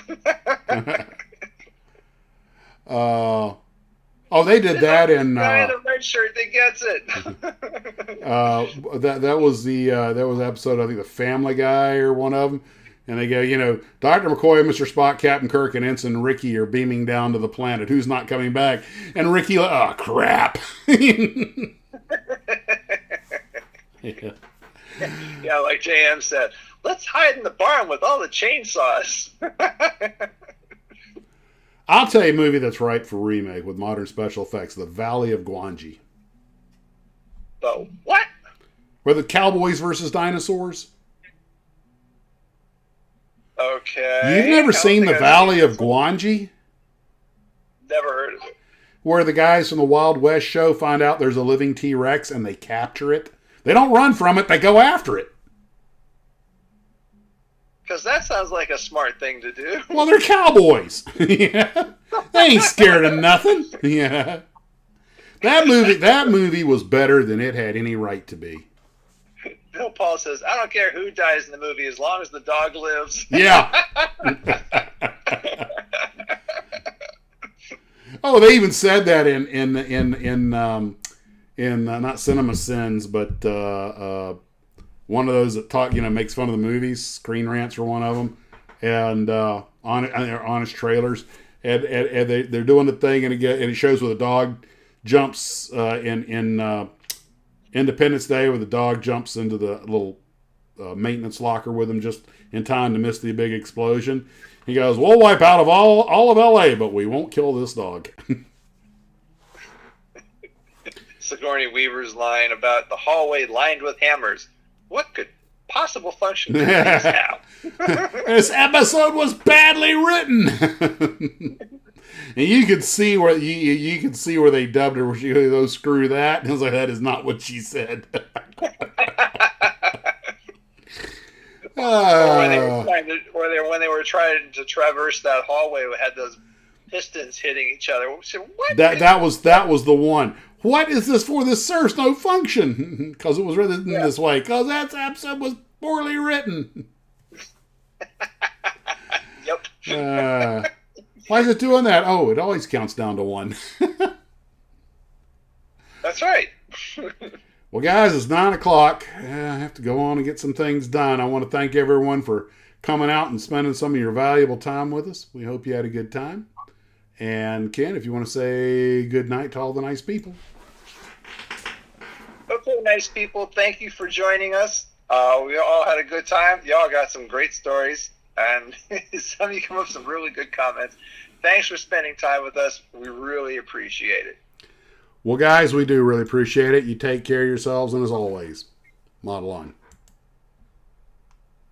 Hit the button, Max. The big red one. Yep.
I just close my eyes again,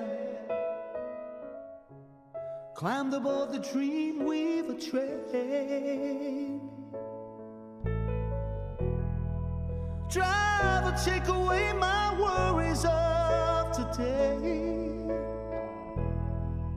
leave tomorrow behind. Ooh, Dreamweaver,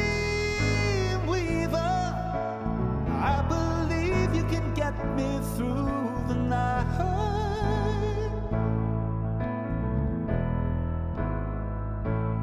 Ooh, Dreamweaver, I believe we can reach the morning light. Fly me high through the starry skies, maybe to an astral plane. Cross the highway of fantasy, help me to forget today's pain. Ooh, Dreamweaver, I believe you can get me through the night.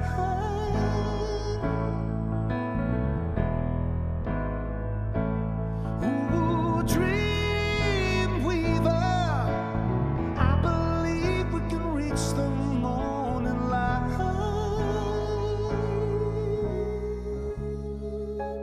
Dreamweaver,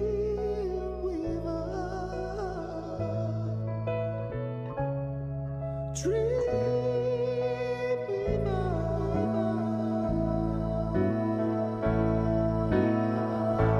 Ooh, Dreamweaver, I believe you can get me through the night.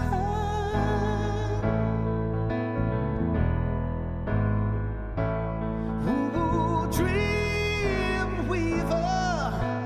I believe we can reach the morning light.